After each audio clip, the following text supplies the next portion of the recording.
Olá, estamos iniciando mais um diálogo e recorrendo mais uma vez à gentileza do Dr. Jean Gorenstein, secretário de Saúde do Estado de São Paulo, para falar um pouco desse aumento de casos de Covid. Se preocupa, não preocupa? Obrigado, Dr. Jean, por falar conosco de novo. Edmo, é sempre um prazer poder estar conversando com você e com todo o teu público, principalmente trazendo as informações que são extremamente importantes num momento como esse. Bom, o CONAS, na data de ontem, o senhor pode confirmar fazendo a favor? Ele deu uma média móvel de 22 mil casos novamente registrados do Covid, ou seja, uma alta significativa, doutor. O que nós temos, na verdade, um aumento do número de casos, até porque nós temos na circulação duas variantes, a BQ1 e a BA5, que são variantes, subvariantes da Ômicron, que tem uma característica, que é uma infectividade muito grande, que é uma transmissão de pessoa a pessoa muito maior. Porém, fruto da vacinação, o impacto que nós tivemos, tanto na gravidade de doença, quanto de hospitalização, apesar de nós também termos tido um incremento do número de casos com internações, mas o número absoluto dessas internações foi muito menor. Então, só para se ter uma ideia, nós tínhamos nas unidades de terapia intensiva, lá no pico da segunda onda, que foi em março, início de abril do ano passado, nós estávamos com 13.500 pessoas internadas nas nossas UTIs, naquele pico máximo. Quando nós chegamos agora, no nosso início de ano, quando nós tivemos a Ômicron, nós tínhamos 4.950 pessoas internadas nas UTIs.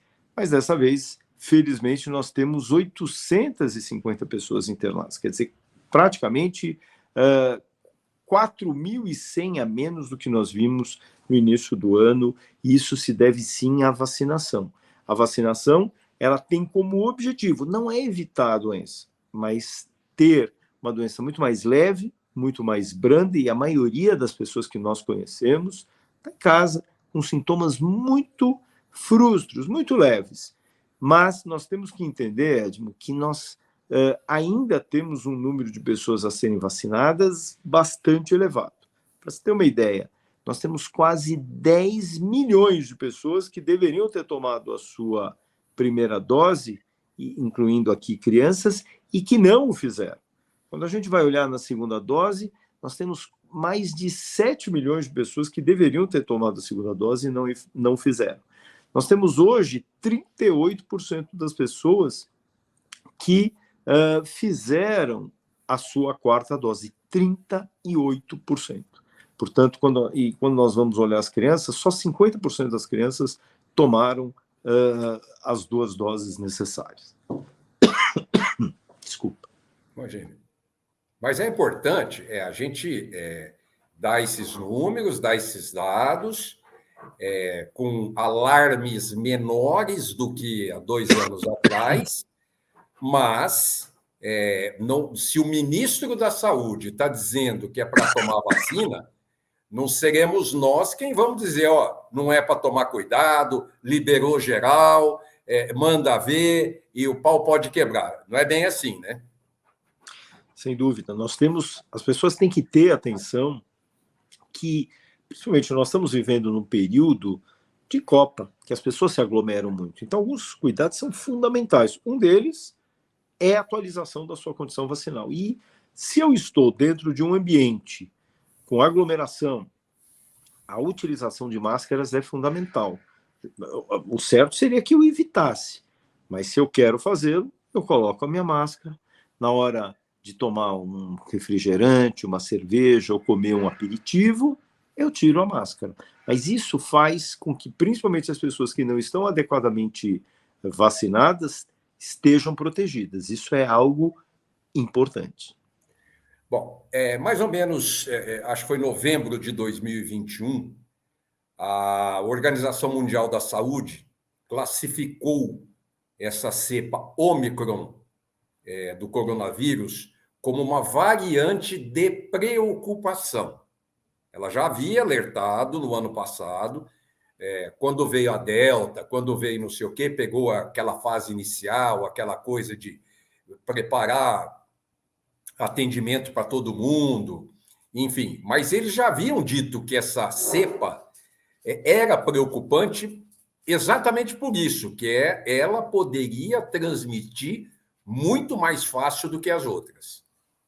Quando a gente fala se uma variante ela é de atenção ou de preocupação, nós temos que analisar vários cenários. A característica do vírus, do quanto ela transmite mais e o quanto ela é virulenta, ou seja, promove muito mais doença. E, por outro lado, você obrigatoriamente tem que ver a condição vacinal da tua população. São essas duas coisas que vão dizer se uma variante ela merece uma atenção, uma preocupação. Quando nós já víamos aí, outubro, novembro, a sinalização da própria Ômicron, nós não tínhamos adequadamente o nosso esquema vacinal completo. Nós sabíamos que 2 doses das vacinas para outras formas de Covid, ou seja, aqueles vírus iniciais, aquele vírus de Wuhan, o vírus Delta, nós tínhamos, sim, uma cobertura. Quando a gente falava de Ômicron, a gente sabia que a necessidade de doses de reforço era fundamental. Nós começamos a fazer as nossas doses de reforço em setembro do ano passado. Ou seja, nós evoluímos e muito, e não apenas com uma primeira dose, mas com uma segunda dose.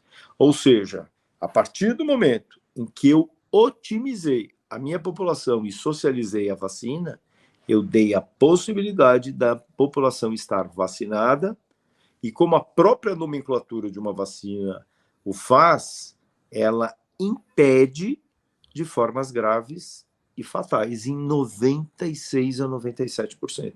E é o que a gente tem visto. Ou seja, a vacina, mesmo para essas subvariantes neste momento, tem feito o seu papel. O que a gente discute, se outras subvariantes que possam vir a acontecer teriam a mesma resposta. Por isso, a vinda dessas duas vacinas bivalentes da Pfizer, elas trazem essas variantes da Ômicron, fazendo com que a gente já esteja vislumbrando campanhas vacinais anuais, assim como são feitas para outros vírus respiratórios, como, por exemplo, o vírus da gripe, que nós fazemos reforços, e aí a gente não vai dizer 4ª dose, 5ª dose, 8ª dose, nós vamos dizer doses anuais de reforço, fazendo então com que essa taxa de anticorpos seja mais elevada, esteja mantida por muito mais tempo e esteja também atualizada com cepas novas que estejam circulando no nosso mundo.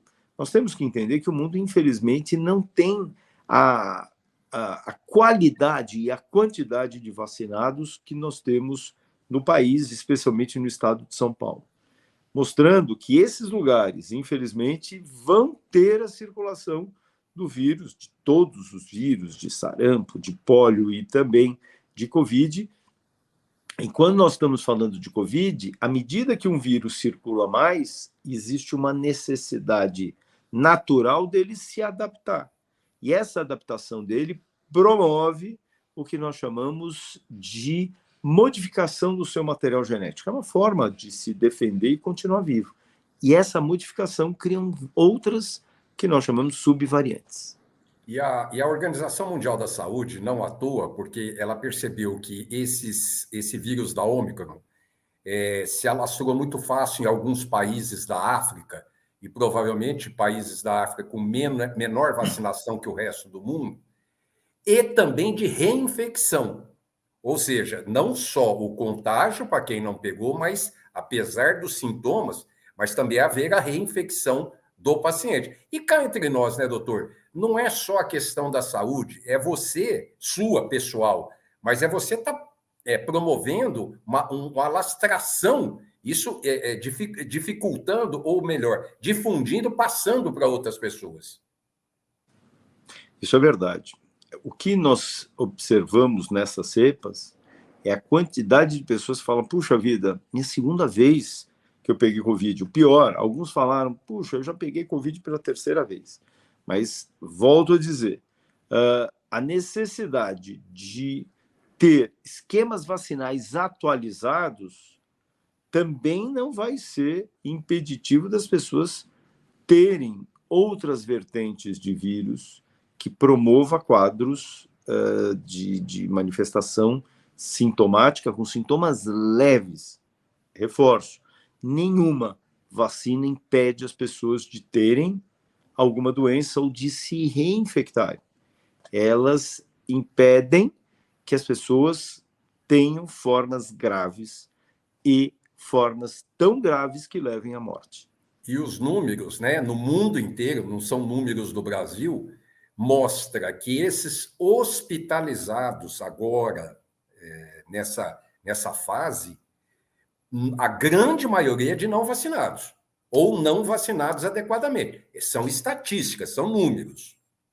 Nós temos quase 87% das pessoas que não tiveram seu esquema vacinal completo. Geralmente, dessas pessoas, são pessoas de idade, problemas que têm algum problema na sua imunidade, alguma doença de base, especialmente pulmonar, cardíaca, diabetes, que igualmente não tiveram a sua plenitude no processo de vacinação. Isso é algo importante. Mas o que chama realmente muita atenção, que apesar dessas pessoas irem muitas vezes para a UTI, precisarem de um catéter de oxigênio, o tempo de internação delas na UTI é muito menor do que nós vimos no início da pandemia, quando nós tínhamos aquelas pessoas ficando uma média de 7 dias internadas nas UTIs. E quando a gente fala média, tinha gente que ficava 10, 15 dias internadas nas UTIs e entubadas. Não é o que, felizmente, nós temos tido. Uma média aí de 3 dias, 48 a 72 horas, portanto, fazendo com que essas pessoas fiquem por causa de um catéter de oxigênio, fiquem para tratamentos de fisioterapia muito mais intensivos ou outras na própria enfermaria, já que a maioria que foi internada está nas enfermarias, mas são pessoas que muitas vezes acabaram sendo resguardadas no ambiente hospitalar porque são idosos, têm algum problema na sua saúde ou têm algum problema social que não poderiam ficar nas suas casas sozinhos e são guardadas dentro das unidades hospitalares, dando a segurança do seu tratamento e da sua assistência.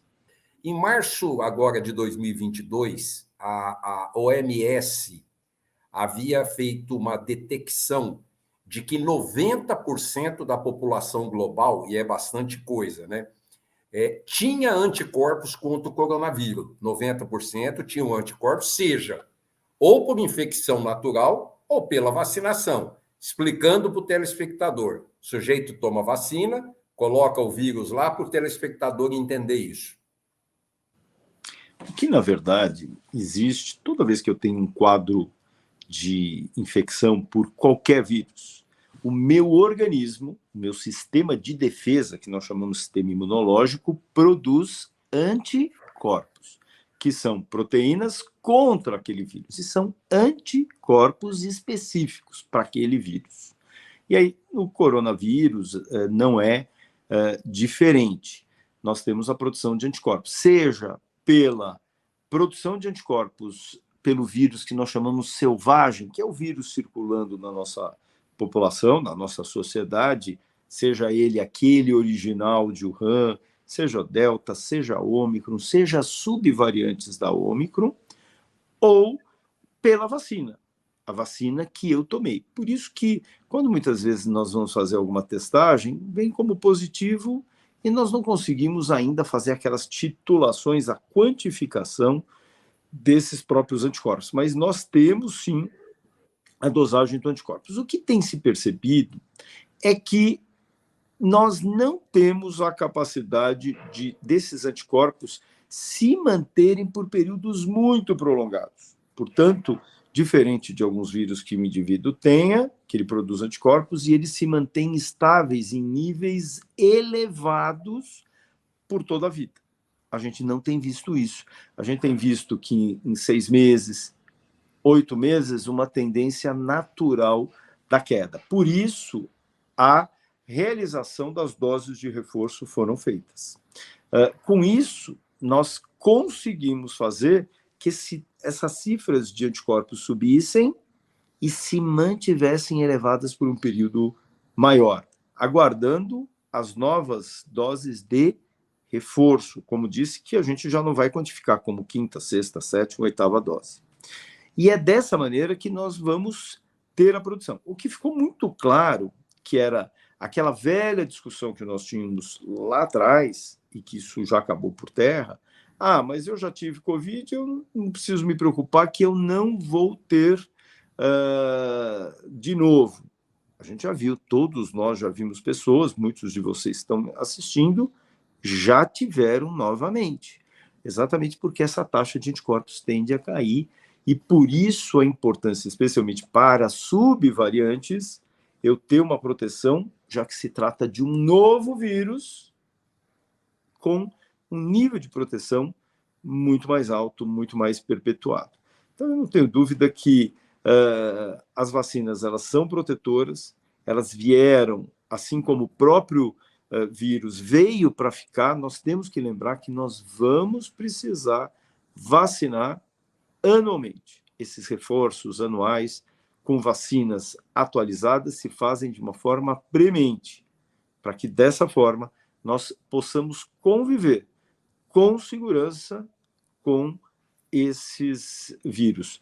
E é o que está acontecendo. As pessoas estão levando as suas vidas absolutamente normais e naturais. É óbvio que, à medida que nós temos um grande número de pessoas que deveriam ter completado o seu sistema vacinal, o seu esquema vacinal, nós temos que tomar alguns cuidados, principalmente em locais em que eu não posso fazer distanciamento social, em que eu tenho...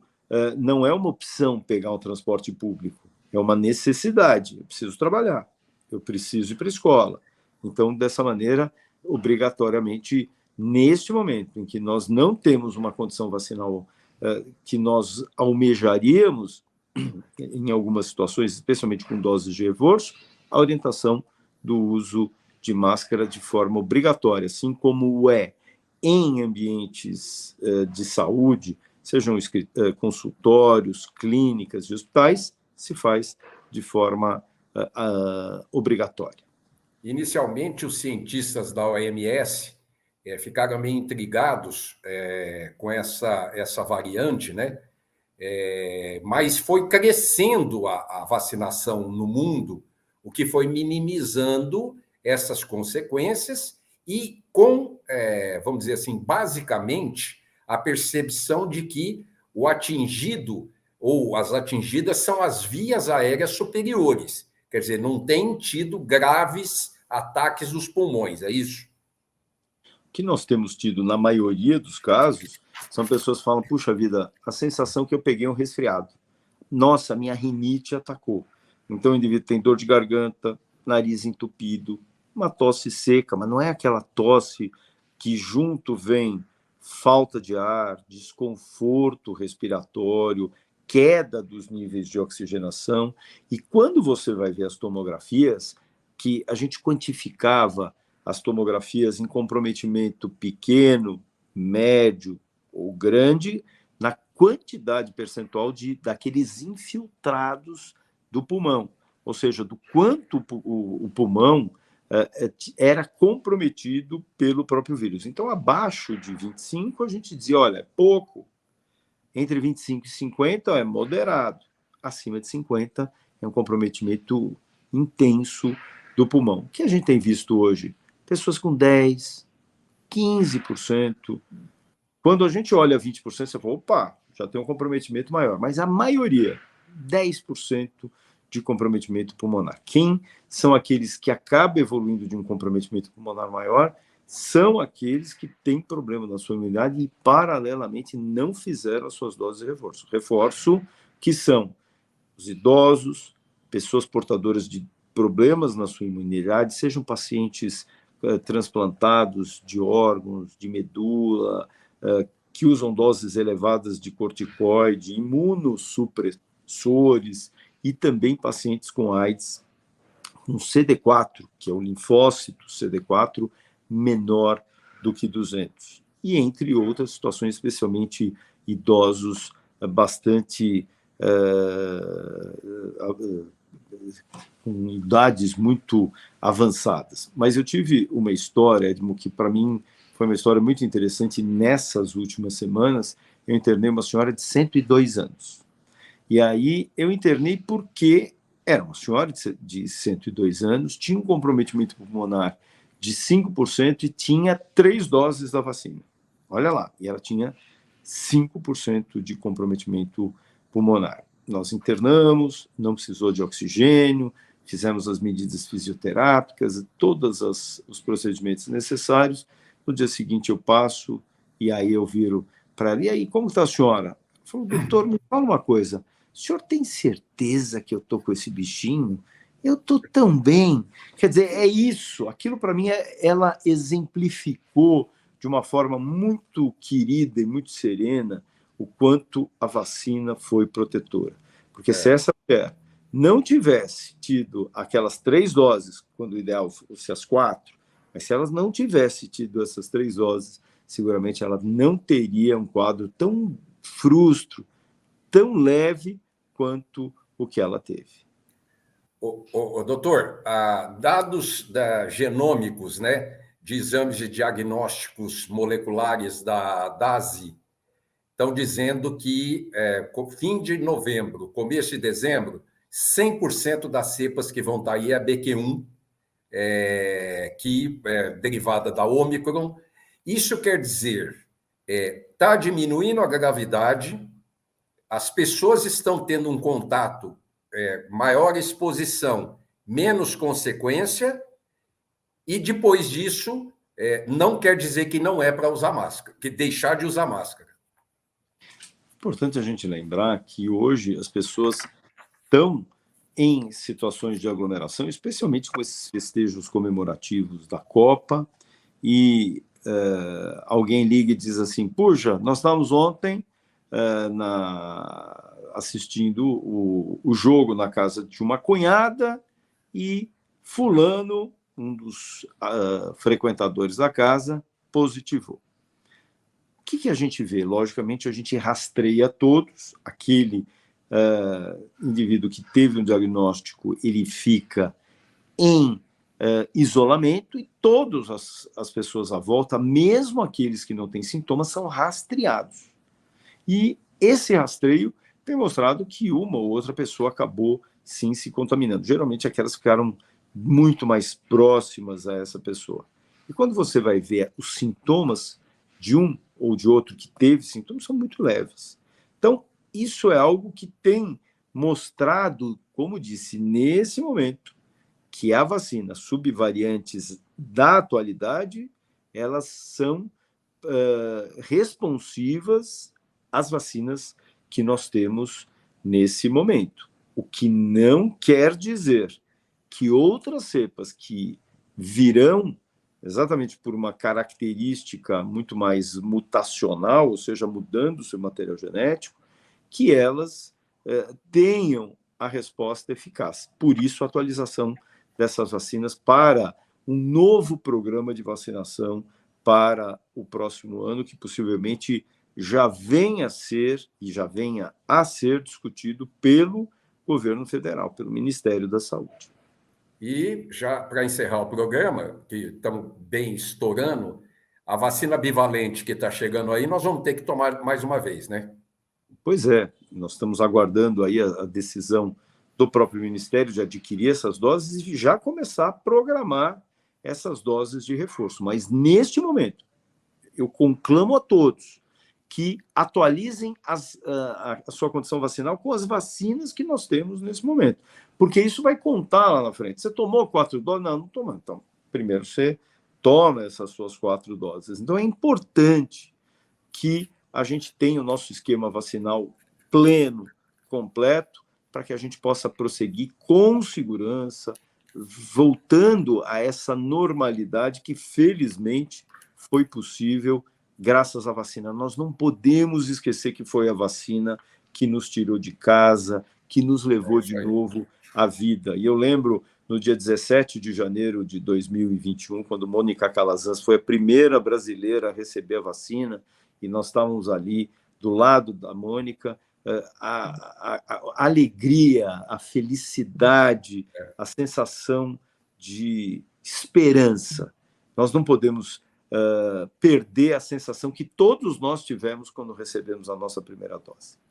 Dr. Jean Gorenstein, mais uma vez, esclareceu demais a gente, meus agradecimentos, e a semana que vem estaremos de volta, viu? Até lá, pessoal!